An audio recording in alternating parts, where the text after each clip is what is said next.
Bismillahirrahmanirrahim. Assalamualaikum warahmatullahi wabarakatuh. Alhamdulillah, nahmaduhu wa nasta'inuhu wa nastaghfiruh wa na'udzu billahi min syururi anfusina wa sayyiati a'malina. Man yahdihillahu fala mudilla lahu wa man yudlil fala hadiyalah. Wa asyhadu an la ilaha illallah wahdahu la syarika lah wa asyhadu anna nabiyyana Muhammadan abduhu wa rasuluh la nabiyya ba'dah. Qala Allah tabaraka wa ta'ala ya ayyuhalladzina amanu taqullaha haqqa tuqati wa la tamutunna illa wa antum muslimun. Alhamdulillah, para pemirsa Ahsan TV dimanapun Anda berada, di antara nikmat Allah subhanahu wa ta'ala yang Allah berikan kepada kita semua saat ini, yakni Allah mudahkan kita dalam memberikan informasi. Kalau dahulu kita agak sulit dalam menyampaikan informasi karena memang memiliki banyak keterbatasan. Dan Allah memberikan nikmat kita di zaman ini, kita mudah dalam menyampaikan informasi, baik melalui media-media konvensional maupun media-media yang sudah memiliki perkembangan yang sangat canggih. Di antaranya yakni media sosial.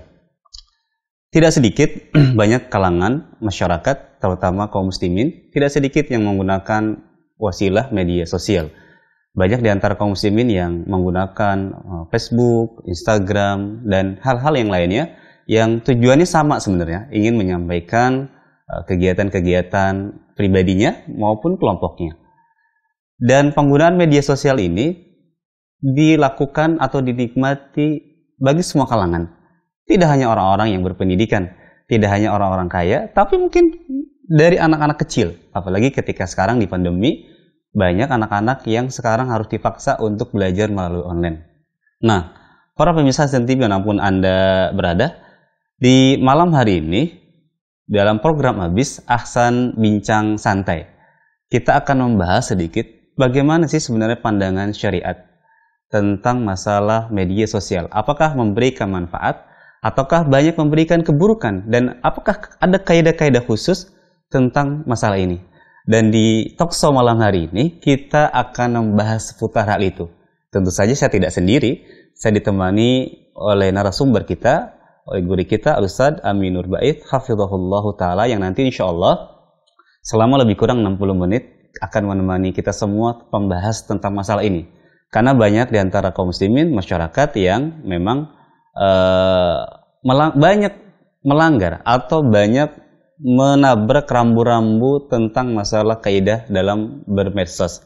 Dan insya Allah seperti biasa juga kami mengundang Anda, para pemirsa Ahsan TV, untuk bisa berinteraktif di malam hari ini.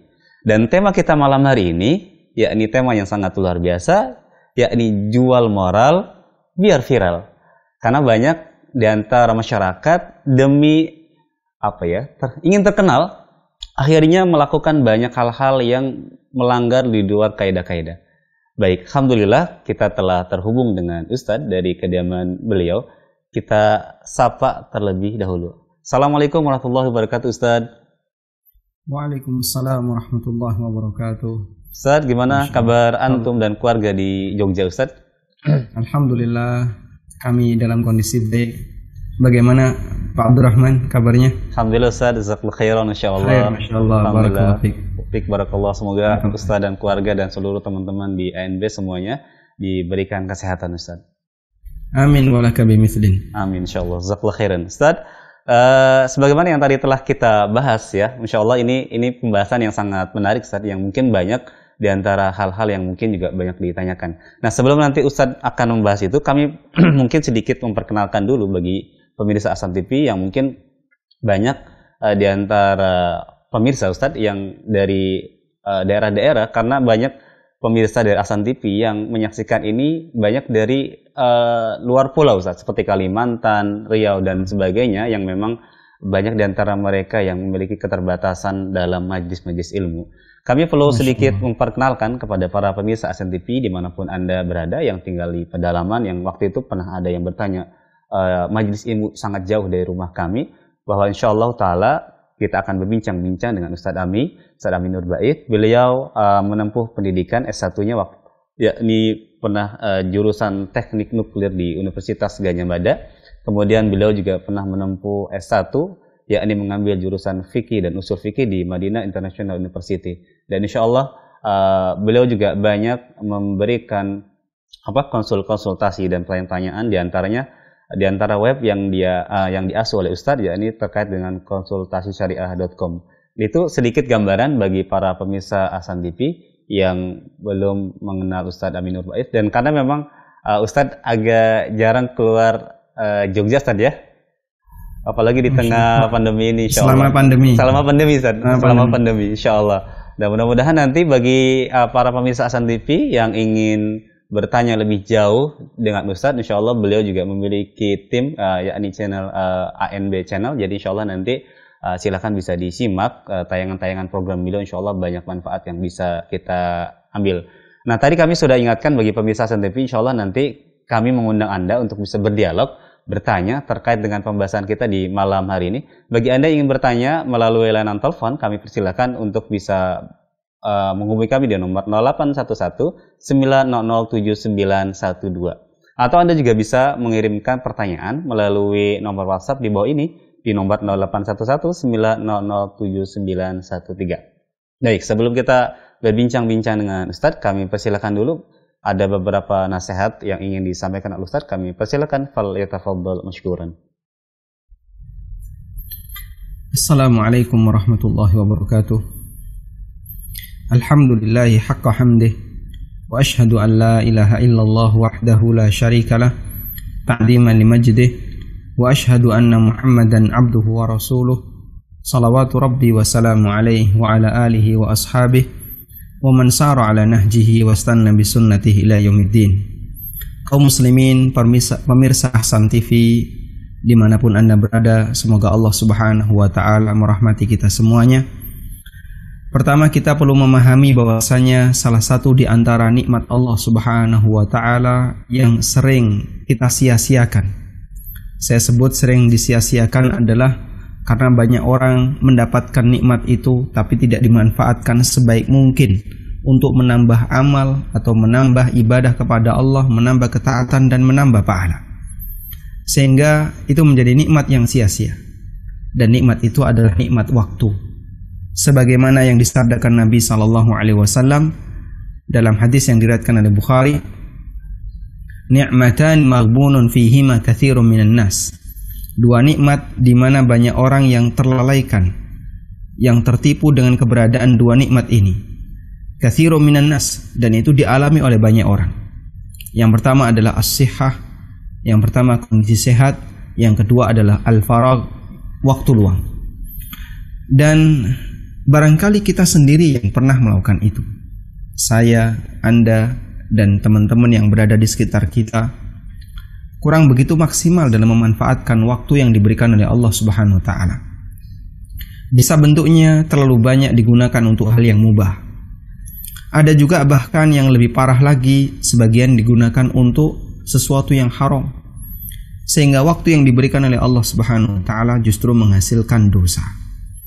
Padahal Allah Subhanahu wa ta'ala telah menjelaskan di surat Al-Furqan apa hikmah Allah Ta'ala berikan waktu bagi manusia.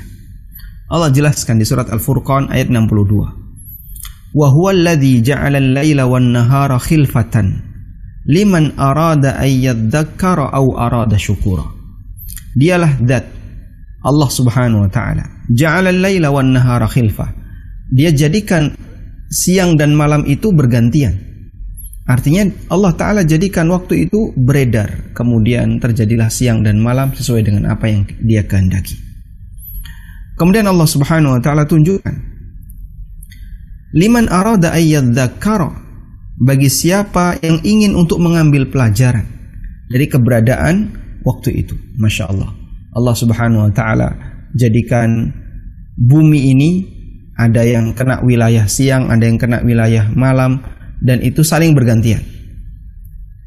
Anda bisa bayangkan, andaikan kita hidup di sebuah dataran yang siang terus gak ada malamnya selama-lamanya, mungkin kita tidak akan bisa hidup dengan nyaman, tidak akan bisa hidup dengan normal, karena istirahat tidak maksimal ketika matahari itu sedang bersinar. Demikian pula sebaliknya, Andai kan Allah Subhanahu wa ta'ala jadikan waktu kita itu malam terus, gak ada siangnya, mungkin hidup kita juga gak bisa normal, karena kerja tidak bisa maksimal kecuali ketika ada mentari bersinar. Kurang lebih seperti itulah yang kita alami dalam kehidupan kita sehari-hari. Maka Allah Subhanahu wa ta'ala tunjukkan, Allah jadikan siang dan malam itu saling bergantian. Pertama di antara hikmahnya adalah agar manusia bisa mengambil pelajaran darinya. Dan yang kedua, au arada syukur, atau dia ingin bersyukur. Bagi orang yang mau mengambil pelajaran atau bagi orang yang mau bersyukur kepada Allah Subhanahu wa ta'ala. Sehingga Allah jadikan waktu ini agar kita bersyukur, mengambil pelajaran dan mengingat Allah Subhanahu wa ta'ala. Karena itulah jamaah yang dimuliakan Allah, seharusnya tugas kita setelah Allah ta'ala kasih kita waktu adalah berusaha untuk mengisinya dalam rangka mendekatkan diri kepada Allah, menambah amal kita. Karena itulah para ulama di masa silam, kita jadikan mereka sebagai standar ideal bagaimana cara mereka menyikapi waktu. Mereka begitu perhatian dengan yang namanya waktu, Masya Allah. Sehingga mereka lebih sedih ketika kehilangan kesempatan, kehilangan waktu, dibandingkan kesedihan mereka kehilangan harta. Kalau kita kan enggak ya. Kita kehilangan waktu, misalnya kita nongkrong di pinggir jalan, nongkrong bareng teman yang itu sama sekali enggak ada nilai pahalanya, enggak ada nilai amal, tidak ada karya dunia maupun akhirat. Kita kehilangan sekian jam, bagi kita santai saja. Bagi para ulama salaf, sekian jam ketika mereka kehilangan, mereka itu sedih. Waktu yang saya buang ini enggak ada karya apapun, dunia maupun akhirat. Kita coba lihat perkataan Hasan Al-Basri rahimahullah. Beliau pernah mengatakan, "Ya bena Adam, innama anta ayyamun, fa idza dhahaba yaumun dhahaba ba'duka." Wahai manusia, kalian itu kan hakikatnya kumpulan hari. Sehingga misalnya ya, si A dikasih oleh Allah usia, dalam takdirnya dikasih oleh Allah usia 60 tahun. Berarti hakikat dari si A adalah kumpulan hari selama 60 tahun. Fa idza dhahaba yaumun, sehingga kalau sudah berlalu satu hari, berkurang pula status si A ini. Berkuranglah si A. Dhahaba ba'daka, berarti sebagian unsur darimu itu berkurang. Jadi di sini Hasan Al-Basri mengukur manusia berdasarkan dimensi waktu. Kita itu kan terbatasi dengan dimensi tempat dan dimensi waktu. Manusia terbatasi dengan dimensi waktu, yaitu sepanjang usia yang Allah berikan kepadanya. Kalau kemudian usia itu dia gunakan, berlalulah hari-hari yang dia alami, maka berlalu pula sebagian unsur yang ada pada dirinya. Wa yushiku idza dhahaba ba'duka ayyadhhaba kulluka.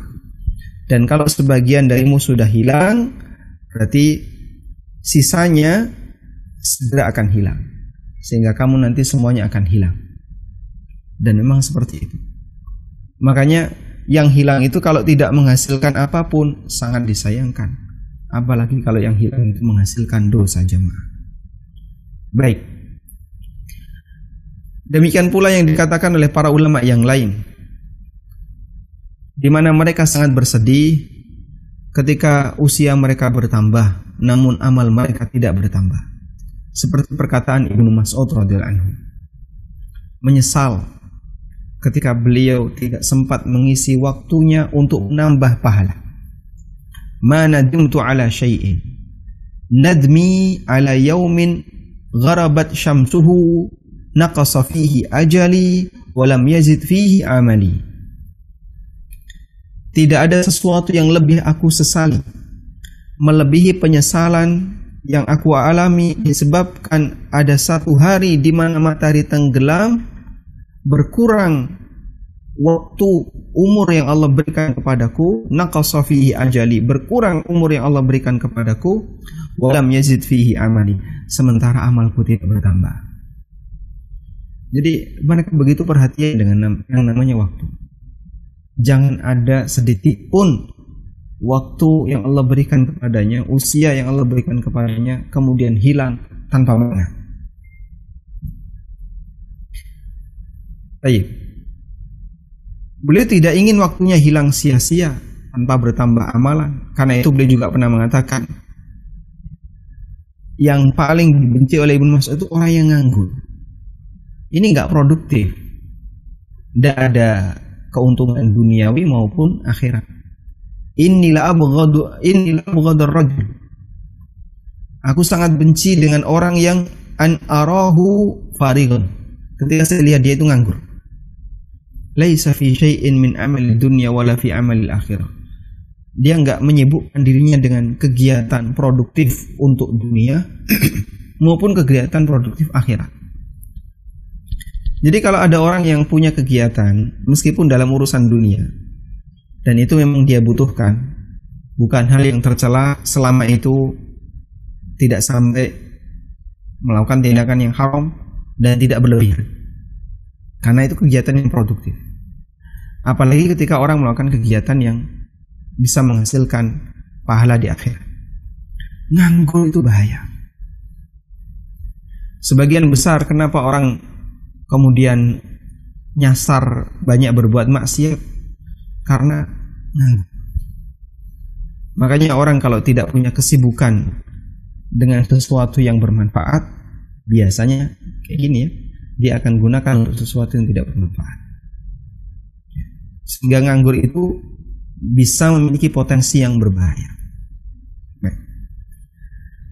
Dan seperti itulah bagaimana perhatian ulama dalam melihat waktu. Bahkan disebutkan bahwa Syekh Abdurrahman bin Nasir As-Sa'di rahimahullah, beliau termasuk orang yang punya perhatian besar terhadap waktu. Jika beliau menjumpai orang-orang Arab sedang kumpul sambil minum kopi lalu ngobrol, beliau berkata, beliau menyampaikan, seandainya saya bisa membeli waktu kalian, maka saya akan membelinya.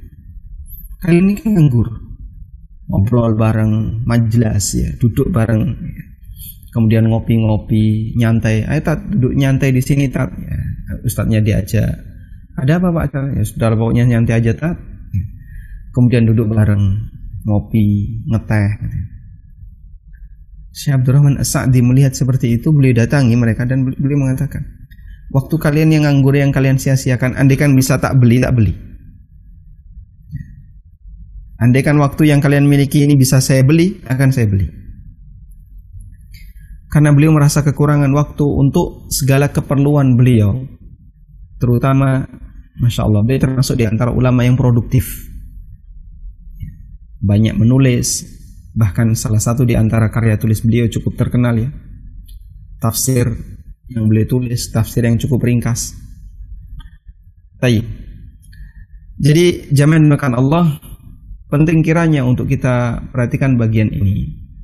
Dan ini saya jadikan sebagai mukaddimah sebelum kita masuk lebih lanjut.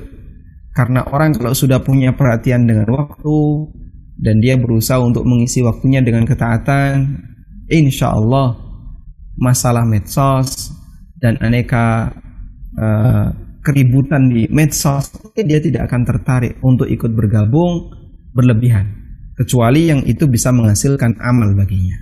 Wallahu a'lam. Barakallahu fiik wa jazakallahu khairan atas muqaddimah yang disampaikan oleh Ustadz. Masya Allah sangat memberikan faedah yang sangat luar biasa, diantaranya yakni memanfaatkan waktu ya. Karena memang tidak sedikit handphone ini sudah dijadikan sebagai istri kedua setelah istri di rumah. Seperti itu. Mudah-mudahan banyak manfaat yang bisa kita ambil dari medsos ini. Baik, kita akan mulai. Mana Zat? Kalau yang megang seorang wanita jadi suami kedua enggak bisa. Oh gitu ya. Tidak, agak sulit tadi ya kalau tadi istri kedua ya. Istri kedua masih bisa ya, Sad. Kalau jadi suami kedua, nah ini yang sulit ya, Sad ya. Baik, Sad, kita mulai sedikit diskusi karena sudah ada beberapa pertanyaan yang masuk. Tapi mohon maaf sekali lagi para pemirsa, karena tema kita sekali lagi terkait dengan medsos, yakni terkait dengan medsos. Jadi kami harapkan pertanyaan-pertanyaan yang seputar tentang muamalah, ya insya Allah nanti kita hold dulu, nanti akan kita tanyakan di sesi berikutnya. Mudah-mudahan perbincangan ini tidak perbincangan yang terakhir dengan Ustadz. Mudah-mudahan kita ada pertemuan berikutnya yang khusus membahas tentang masalah muamalah. Jadi apabila ada pertanyaan-pertanyaan yang telah disampaikan melalui pesan singkat, melalui WhatsApp, jadi kami harapkan pertanyaannya seputar tentang pembahasan kita di malam hari ini. Baik Ustaz, ada pertanyaan pertama yang akan disampaikan. Ustaz, di antara kaum muslimin dan masyarakat banyak yang menjadikan medsos itu sebagai tempat untuk mengekspresikan diri Ustaz. Tidak sedikit di antaranya mungkin tidak hanya di kalangan masyarakat umum, Ustaz, baik di kalangan ikhwan maupun para ummahat yang tidak sedikit medsos ini dijadikan sebagai tempat curhat, Ustaz. Curhat bagi dirinya, curhat masalah keluarganya dengan suaminya, berantem dan sebagainya. Bagaimana pandangan Ustaz terkait dengan fenomena ini, Ustaz? Mohon nasihat dari Ustaz. Baik. Jadi memang kadang ada sebagian orang yang ingin terkenal, ya. Karena dia melihat kok enak ya jadi orang terkenal. Loh kenapa? Punya banyak fans. Sehingga nanti ke sana ada fansnya, di sini ada fansnya, dikenal banyak orang. Minta tanda tangan ketika ketemu ya, dengan jamaahnya atau fansnya, dia merasa bahagia. Dan sebenarnya karakter seperti ini kurang baik. Karena Nabi SAW menyebutkan bahwa hamba yang dicintai oleh Allah, innallaha yuhibbul abda at-taqiyya al-khafiyya al-ghaniyya. Allah itu mencintai hamba yang bertakwa, al-khafiyya, yang dia tersembunyi. Maksudnya apa? Dia nggak suka nongol di permukaan. Dia nggak suka menjadi orang yang terkenal. Dia nggak senang dengan viral. Jadi kalau nggak begitu penting bagi dia, nggak perlu untuk kemudian di blow up ke permukaan. Al-ghaniyah, dan hamba yang berkecukupan, dalam arti dia tidak menggantungkan diri kepada yang lain. Bukan tipe hobi yang suka meminta-minta, bukan tipe orang yang suka menggantungkan diri kepada orang lain, karena dia al-ghani, mencukupkan diri dengan apa yang Allah Subhanahu wa taala berikan kepadanya. Baik, kita garis bawahi sifat yang kedua, al-khafiyah. Al-khafiyah artinya tersembunyi, dalam arti hamba ini bukan termasuk orang yang dia suka pamer dengan dirinya, baik ketika dia dapat nikmat maupun ketika dia sedang dapat kesulitan. Apa sih untungnya orang terkenal? Lebih baik mana terkenal di bumi tapi dilupakan oleh penduduk langit, atau terkenal di kalangan penduduk langit meskipun dia tidak terkenal di bumi? Tentu kita akan lebih memilih terkenal di antara hamba-hamba Allah yang mulia, itu jauh lebih bernilai. Bisa jadi ada orang yang dia tidak terkenal di muka bumi ini. Nabi SAW pernah menceritakan, wa rubba rajulin ash'atha akbar. Ada orang yang dia lusuh berdebu, ya. Madfu'un min kulli abwab. Kalaupun dia ngetok pintu orang untuk menyampaikan sesuatu, nggak diterima. Mau ngelamar anak orang, ditolak. Tapi orang ini Masya Allah sangat dekat dengan Allah. Sampai kata Nabi SAW, lau aqsama 'alallahi la'abarrahu. Sekali dia berdoa dengan menyebut demi Allah, Allah Ta'ala akan wujudkan doanya.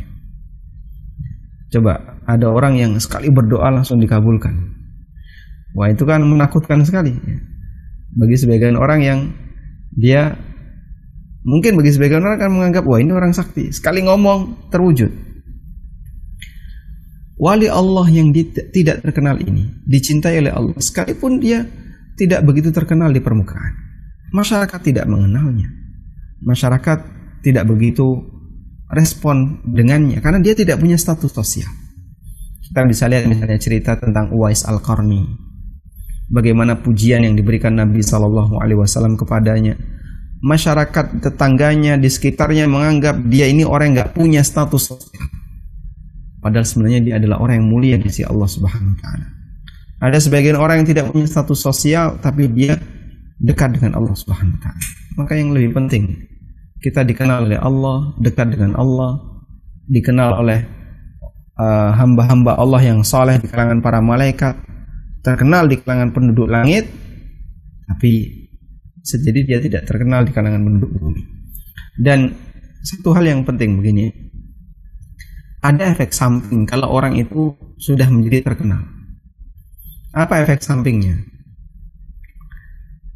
Ketika orang itu jadi terkenal, privasinya itu terganggu. Sehingga kadang banyak orang yang ingin cari tahu latar belakang si A ini seperti apa sih. Jadinya privasinya lambat laun akan terbongkar satu demi satu, sedikit demi sedikit. Ada banyak hal rahasia keluarga Anda yang mungkin akan muncul di permukaan. Itu efek samping orang yang terkenal. Kalau sekali dia melakukan kesalahan, viral. Dan itu bisa membuat orang ini langsung hilang mental. Itu salah satu di antara efek samping terkenal. Makanya perbuatan maksiat yang dilakukan oleh orang yang terkenal dengan orang yang tidak terkenal, kira-kira kualitasnya lebih berat mana? Padahal maksiatnya sama. Yang terkenal. Karena ketika dia berbuat maksiat, sementara dia orang yang terkenal, masyarakat akan mengenangnya. Dan itu akan lebih sulit untuk dihilangkan. Beda kalau kemudian maksiat itu dilakukan oleh orang awam biasa, nggak kelihatan. Nah. Kemudian terkhusus untuk masalah curhat ya. Anda menyampaikan masalah yang sedang Anda miliki, curhat ke permukaan. Pembaca Anda itu hanya ada dua kemungkinan. Pertama kawan, yang kedua lawan. Gitu ya. Pertama orang yang cinta kepada Anda, atau yang kedua orang yang nggak senang dengan Anda. Anda curhat tentang masalah yang Anda miliki. Ketika Anda sampaikan masalah Anda, yang baca adalah orang yang cinta kepada Anda. Seharusnya kan begini, dalam pikiran kita akan bayangin, kenapa saya harus berbagi kesedihan dengan orang yang mencintai saya, orang yang berbuat baik kepada saya? Kenapa saya harus berbagi kesedihan dengan mereka? Kasihan mereka. Biarlah kesedihan itu saya yang nanggung. Saya sangat yakin ya, sebagian anak yang mereka, bahkan banyak ya, anak yang mereka sedang punya masalah, mereka itu tidak mau orang tuanya dengar. Ya enggak? Ya. Betul kayak gitu Pak. Ya, Abdurrahman juga punya kondisi yang sama. Kalau kita punya masalah, kita kadang itu tidak mau. Jangan sampai orang tua dengar, jangan sampai bapak ibu dengar. Betul. Coba tanya, kenapa kok bapak ibu gak boleh dengar masalah Anda? Nanti tidak kepikiran. Karena mereka cinta kita, kita cinta mereka. Nah sekarang berikan sikap yang sama untuk kawan Anda yang cinta kepada Anda. Nanti kalau mereka tahu saya lagi punya masalah ini, nanti mereka malah kepikiran. Ya sudahlah, kalau begitu gak usah ceritakan kepada mereka. Itu kalau yang membaca kawan, orang yang cinta kepada Anda. Yang kedua, yang membaca lawan, yang benci kepada Anda. Begitu baca di medsos, Anda punya masalah, syukur. Istilahnya apa kalau bahasa Indonesia? Nyumpai, Ustaz. Disumpai. Kalau dalam bahasa Jawa dikapok nih. Kalau dalam bahasa Arab namanya syamat. Merasa bahagia dengan musibah yang sedang dialami oleh orang lain. Kawanmu akan bahagia ketika Anda bercerita tentang musibah yang Anda miliki. Sementara pembaca medsos hanya ada dua kemungkinan. Kalau nggak kawan, lawan. Kalau nggak orang yang cinta kepada Anda, orang yang berbuat baik kepada Anda, atau yang kedua adalah orang yang benci dengan Anda. Sehingga saat Anda punya masalah, dia senang, merasa bahagia. Makanya di sini ada madarat yang lebih banyak. Terus yang benar gimana kalau emang kita butuh bantuan? Kalau emang Anda butuh bantuan, di medsos kan kadang orang tidak butuh bantuan, dia cuma pengen cerita saja. Kalau sudah cerita plong rasanya kan. Kalau sudah cerita rasanya plong. Qadarullah, anak sedang sakit, demam 39 derajat, ya, sudah diobati, nggak sembuh-sembuh. Udah, dia cuma buat kalimat kayak gitu, qadarullah. Ya. Jadi dia buat kalimat seperti itu nggak ada maksud untuk cari bantuan, gak. Cuman tujuannya adalah biar orang simpati padanya. Terus kasih komen, syafaqallah, syafahullah, komen. Wah, dia baca komen-komen, menikmati komen. Dia nikmati itu. Baik. silahkan mengadu kepada Allah. Mengadu seperti ini ya, memang bisa jadi Anda dapat doa, tapi yang lebih hebat lagi adalah ketika Anda mengadu kepada Allah dan Anda rahasiakan itu kepada siapa? Ya'qub alaihissalatu wassalam ketika dalam posisi beliau sangat sedih, dia hanya mengadu kepada Allah. Innama ashku bathi wa huzni ilallah. Aku hanya akan mengadukan kesedihanku kepada Allah. Sehingga beliau tahan kesedihan itu untuk dirinya, dan beliau tidak berbagi dengan yang lain, dan beliau adukan kepada Allah Subhanahu wa taala. Wallahu a'lam. Ustaz, jazakallahu khairan atas jawabannya.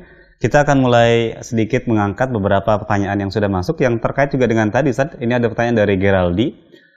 Ustadz, pekerjaan saya sangat berhubungan sekali dengan media sosial. Lalu pertanyaannya, bagaimana cara memanfaatkan media sosial secara bijak, Ustadz? Ya, ini pembahasannya cukup luas ya. Intinya media sosial adalah media untuk berkomunikasi. Kalau memang tidak butuh, ya jangan terlalu jauh untuk. Kalau nggak butuh ya ditinggalkan. Kalau butuh silakan dipakai.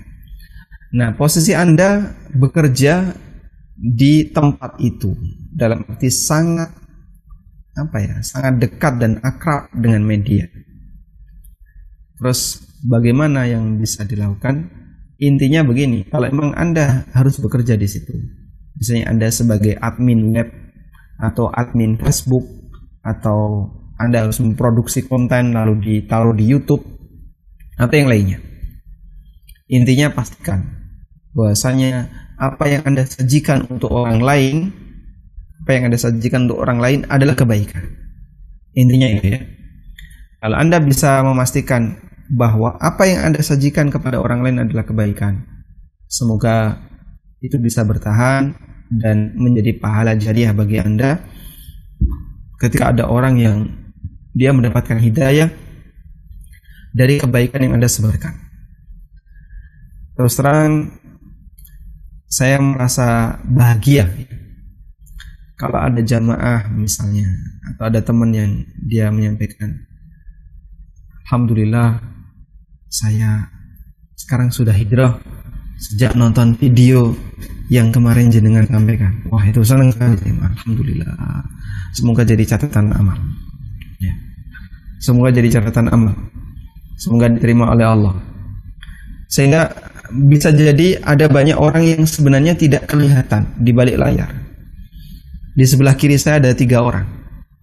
Pemirsa nggak tahu siapa saja mereka. Wajahnya nggak pernah nongol bisa jadi.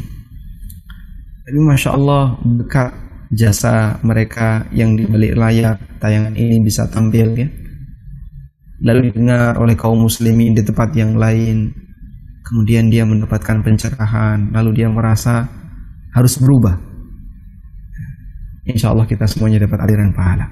Nah, kalau Anda bekerja di dunia itu dan Anda bisa pastikan konten yang Anda sampaikan adalah konten yang bermanfaat bagi umat, silakan bertahan.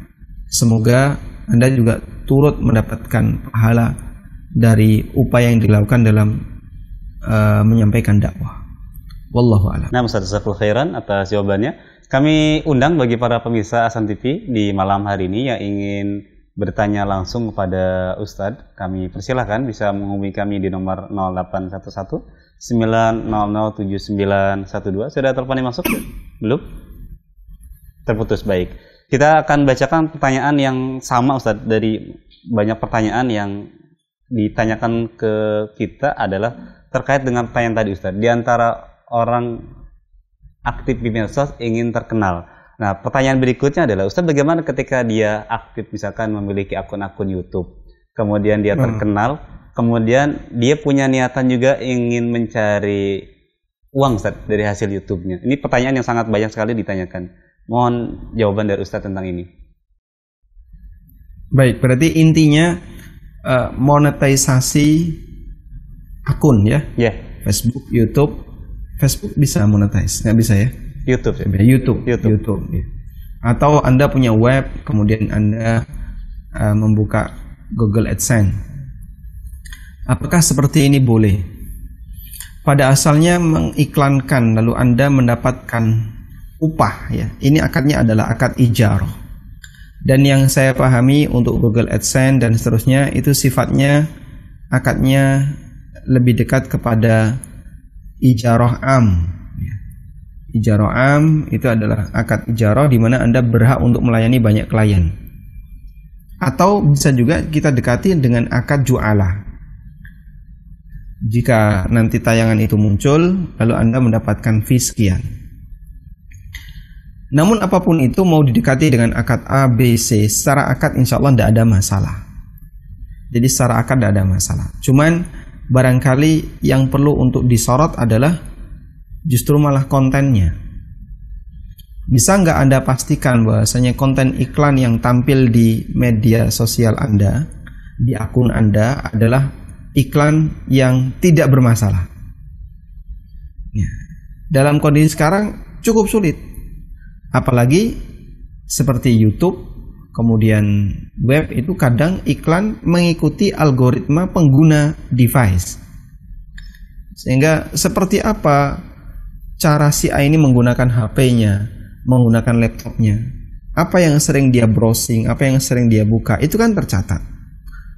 Google dia mengetahui riwayat yang sering dilakukan oleh orang ini, sehingga sasaran iklannya sesuai dengan itu. Karena tidak mungkin kalau misalnya orang sering membaca Al-Quran misalnya, kemudian sering searching ulama apa-apa, dikasih iklan Homer, dia tidak, ini nolak. Google tahu, oh ini iklan yang lebih cocok adalah iklan religi, buku dan seterusnya. Taib. Nah, masalahnya di bagian itu sehingga konten tidak bisa kita kendalikan meskipun kita kadang sudah melakukan kategorisasi.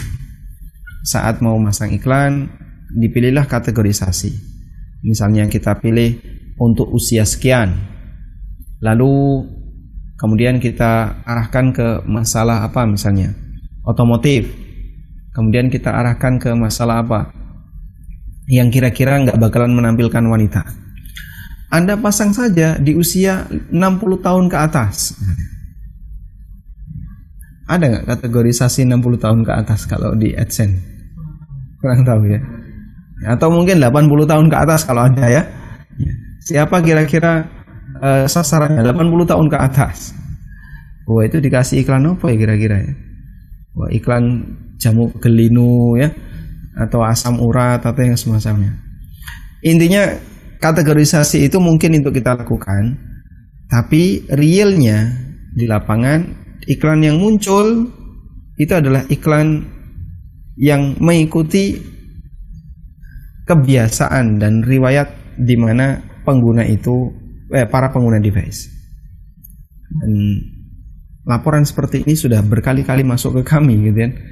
ANB Channel mana mungkin dengan sengaja menampilkan iklan aurat. UVTV juga demikian. Terus apa nggak dikasih kategorisasi? Sudah dibuat detail misalnya kategorisasi A, B, C. Tapi begitu kembali ke device orang X yang dia terbiasa nonton seperti ini, maka yang muncul ya iklan kayak gitu. Ya, masalahnya di algoritmanya tidak bisa kita kendalikan. Sehingga kalau memang belum bisa untuk dipastikan bersih, maka pendapatannya jadinya ada potensi ta'awun alal ismi wal udwan, dan saya kira ini lebih dekat kepada syubhat yang dominan. Karena itu barangkali bagi Anda yang sudah mendapatkan pendapatan dari AdSense, ya, kalau Anda merasa ini adalah satu yang syubhat, mengganjal, silahkan disalurkan untuk kegiatan sosial agar dana itu tidak menjadi harta milik kita, tapi kita lepaskan. Wallahu a'lam. Jazakallahu khairan atas jawabannya. Kita undang bagi telepon yang sudah masuk, kami persilakan. Ya. Silahkan, kami persilakan telepon yang masuk. Ya, Assalamualaikum warahmatullahi wabarakatuh. Waalaikumsalam warahmatullahi wabarakatuh. Waalaikumsalam warahmatullahi wabarakatuh. Dengan siapa di mana, Pak? Dengan Catur Wahyu di Jakarta. Waalaikumsalam warahmatullahi wabarakatuh. Pak Catur di Jakarta. Silahkan. Ya. Apa Ustaz? Jadi insya Allah kami sedang ingin mengadakan program tabungan cadangan kurban Jakarta. Tabungan apa Pak? Tabungan untuk hewan kurban. Tabungan hewan kurban. Tabungan kurban. Ya, jadi tekniknya penabung itu menabung dari saat ini, lalu pada saat sebelum mendekati hari H, kami membelanjakan hewan kurbannya. Nah, pertanyaannya, akad apakah yang kami gunakan untuk penitipan dan membelikannya? Karena pada saat membelikannya itu rencananya kita ingin menggunakan uang penabung. Baik. Jazakallah khairan Ustaz. Baik, jazakallah khairan. Ustaz, mohon izin sebentar karena sekali lagi para pemirsa, karena tema kita terkait tentang media sosial, jadi mohon maaf sekali lagi Ustaz, mohon izin. Jadi pertanyaan-pertanyaan yang seputar tentang masalah muamalah kita hal dulu. Begitu juga bagi teman-teman pemirsa Ahsan TV yang bertanya secara langsung, kemudian pertanyaan di luar dari tema pembahasan kita di malam hari ini, mohon maaf, kita akan hal dulu dan kita akan prioritaskan pertanyaan-pertanyaan yang terkait dengan tema kita. Dan alhamdulillah sudah banyak sekali pertanyaan yang masuk melalui WhatsApp yang pertanyaannya terkait dengan penghasilan dari konten-konten YouTube, Ustaz. Konten-konten YouTube yang misalkan kontennya terkait dengan adanya, misalkan kalau istilah sekarang disebut dengan adanya prank, prank, kemudian konten-konten YouTube yang di dalamnya ada musik dan sebagainya. Apakah itu halal Ustaz untuk bisa diambil dan dinikmati Ustaz? Baik. Ini hampir jadi tren ya. Tren masyarakat untuk saat ini. Jadi orang itu dianggap hebat ketika dia bisa membuat orang lain ketawa. Saya sempat merasa aneh, ada salah satu pelawak di Indonesia yang dia memang bisa menyampaikan satu kalimat yang membuat orang jadi ketawa. Itu pujiannya disebutkan cerdas orangnya. Masya Allah ya. Dia itu cerdas. Kenapa? Pinter ngelawak. Jadi standar cerdas sekarang dialihkan. Kalau pinter ngelawak, pinter bikin orang ketawa disebut cerdas. Ini standar dari mana? Pinter ngelawak disebut cerdas. Wallahu alam, ini satu hal yang saya kira perlu untuk diluruskan ya. Sejak kapan orang yang pinter ngelawak disebut cerdas? Oh, itu IQ-nya bagus, cerdas, dia pinter ngelawak, pinter membuat orang ketawa. Padahal kita tahu bahasanya yang namanya ketawa sudah banyak diingatkan oleh para ulama, itu bisa membuat hati jadi keras. Sehingga orang kadang dia terpengaruh dengan, pokoknya kalau apapun yang keluar dari orang ini diketawain. Saya pernah ngisi di rumah sakit jiwa ya. Tapi yang pesertanya tentu saja bukan orang gila ya. Petugas di rumah sakit jiwa itu. Ya. Jadi saya tanya, kenapa orang bisa sakit jiwa? Kemudian beliau menjelaskan dengan sangat bagus. Dan untuk pertama kalinya saya bisa mendapatkan ilmu. Jadi dari perjalanan dari Jogja menuju rumah sakit jiwa itu, rumah sakit jiwanya ada di Magelang. Saya mendapatkan banyak ilmu dari situ terkait seperti apa gambaran jiwa manusia menurut pendekatan mereka, gitu ya. Menurut teori yang mereka miliki. Nah, salah satunya di antara yang disampaikan gini. Anda bisa perhatikan orang ketika nonton TV kemudian acara stand up comedy atau apa ya, itu begitu orangnya bicara kita ketawa. Sebenarnya aslinya itu bukan lucunya, tapi dia terpengaruh dengan yang lain. Yang lain ketawa, saya ikut ketawa. Dia memotivasi dirinya, anggaplah ini satu hal yang lucu, mari kamu ketawa. Padahal aslinya bukan sesuatu yang lucu. Waduh, kalau kayak gini caranya ya berarti sengaja untuk melakukan perbuatan yang sebenarnya memaksakan diri, padahal itu bisa mengeraskan hati. Nabi SAW pernah mengingatkan kepada sahabat Abu Hurairah radhiyallahu anhu, ya Abu Hurairah, akil dhahak, fa inna kasratad dhahak tumitul qalb. Hadis riwayat Ibnu Majah. Wahai Abu Hurairah, kurangi ketawa. Kurangi ketawa. Karena banyak ketawa itu membuat hati jadi keras. Sehingga kita bisa perhatikan orang yang banyak ketawa gitu. Ya, bari mau ketawa. Ini jarang orang yang kayak gini kemudian dia punya keseriusan untuk belajar Quran, punya keseriusan untuk belajar hadis, karena sehari-hari dia ketawa. Halo Ustaz, yang penting kan happy silakan happy, tapi happy ada takarannya. Semua hal yang mubah itu kalau berlebihan berbahaya. Semua hal yang mubah kalau berlebihan jadinya berbahaya. Anggaplah misalnya yang ketawa itu mubah, kalau berlebihan berbahaya. Apalagi sudah ada peringatan, ketawa bisa membuat hati jadi keras. Nah, karena itu Nabi SAW memberikan peringatan keras untuk orang yang dia berdusta dengan tujuan membuat orang ketawa. Berdusta dengan tujuan membuat orang ketawa. Dalam hadis dari Muawiyah bin Haidah, Rasulullah SAW pernah bersabda, "Wailul lilladzi yuhadditsu fayakdzib, liyudhikal qaum, wailul lahu, wailul lahu, wailul lah." Celakalah orang yang dia bicara lalu dia berdusta dengan maksud agar membuat orang ketawa. Celaka dia, celaka dia, celaka dia. Hadis riwayat Tirmidzi, Abu Dawud dan yang lainnya. Nah, di sini statusnya dinilai sanadnya dinilai kuat oleh Al-Hafidz Ibnu Hajar. Ada keterangan Al-Munawi. Kenapa orang ini kok dibahkan kecelakaan oleh Nabi SAW berkali-kali? Wailun lahu, wailun lahu, wailun lahu. Kata beliau, karrarahu idanan bisyiddati halakatihi.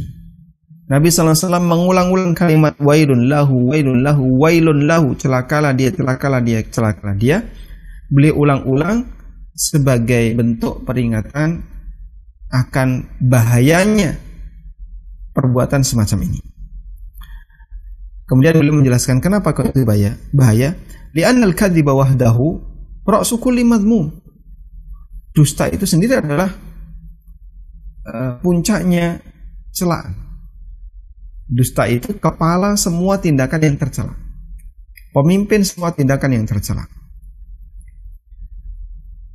Fa in dhamma ilaihi istijlabu dhahak alladhi yumitul qalb.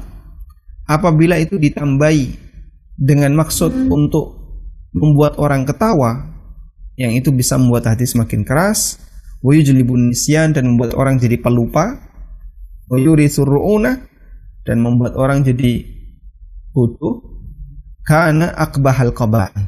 Berarti itu gabungan dua hal yang sangat jelek. Pertama, berdusta, yang itu disebut oleh Al-Munawi sebagai ra'su kull mazmum, sebagai pemimpin tindakan-tindakan yang tercela. Dan yang kedua, ketika tujuannya untuk membuat orang biar ketawa, ini mengajak orang untuk semakin memperkeras hati. Jadinya gabungan antara dua hal yang buruk.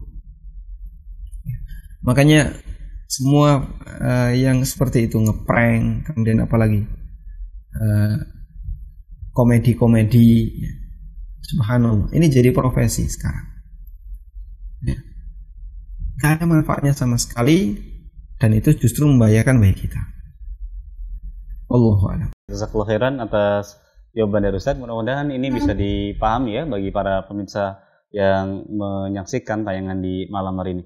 Ustaz, sekarang terkait dengan medsos dijadikan sebagai sarana dakwah, Ustaz.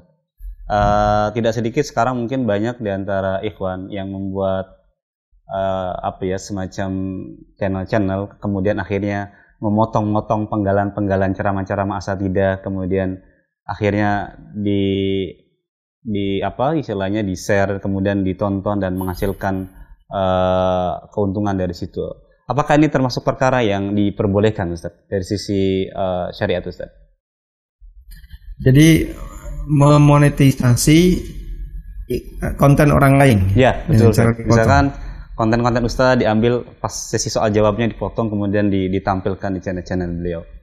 Nah, ini tidak sedikit di kalangan para ikhwan yang mungkin tanpa izin dan segala macam, Ustaz. Ya, saya pertama awali bicara untuk channel kami pribadi, ANB Channel. Sebenarnya kalaupun ada orang yang mengambil lalu menyebarkan ke yang lain tanpa izin kami, insya Allah kita bebaskan. Semoga konten itu bermanfaat bagi siapapun yang turut menonton dan turut menyimak, sehingga mereka bisa mendapatkan pelajaran. Dan bahkan kalau sampai ada perubahan sehingga dia mau hijrah atau apa, walhamdulillah, semoga ini jadi sebab adanya pahala. Dan insya Allah tidak perlu izin untuk bagian yang seperti ini, karena iktifaan biidzni syara, cukup dengan izin secara syariat, bahwa ketika itu disebarkan secara umum berarti memang berharap untuk semakin diumumkan. Nah, Anda membantu untuk membuat misalnya orang lain ikut nonton, silahkan. Yang pertama. Yang kedua, kalau ada orang mengambil konten lalu dia memotong-motong konten itu, secara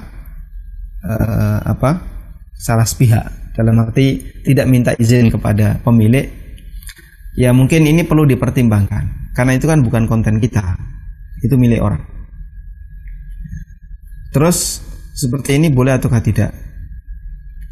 Jika memang itu memberikan manfaat yang luas di masyarakat dan itu sama sekali tidak mengubah makna serta aman ketika disebarkan, insya Allah tidak masalah.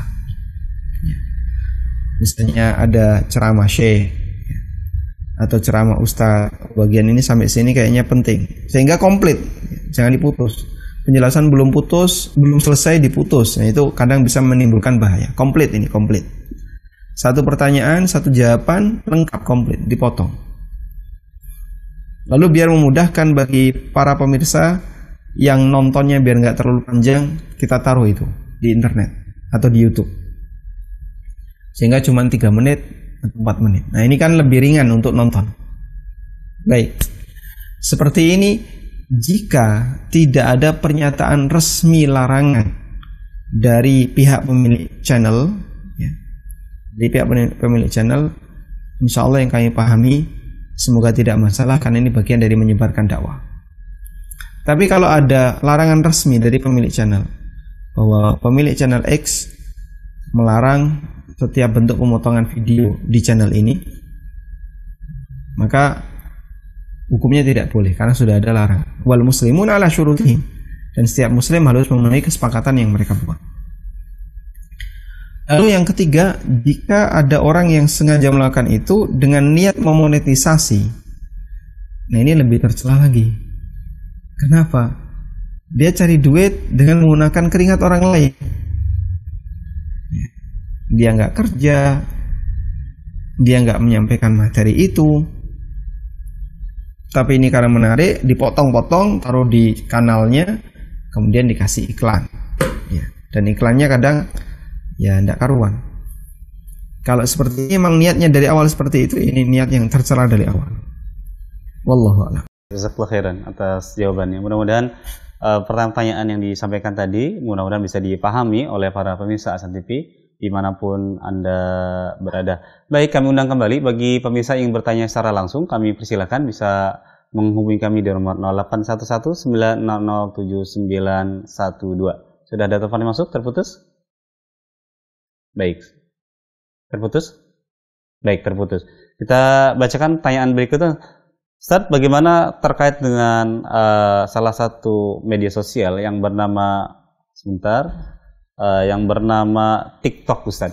Apakah boleh ini dijadikan sebagai media dakwah juga, Ustaz, yang mungkin terkenal banyak musik-musik dan hal-hal yang dilarang dari si syariat, Ustaz? Mohon nasihat dari Ustaz.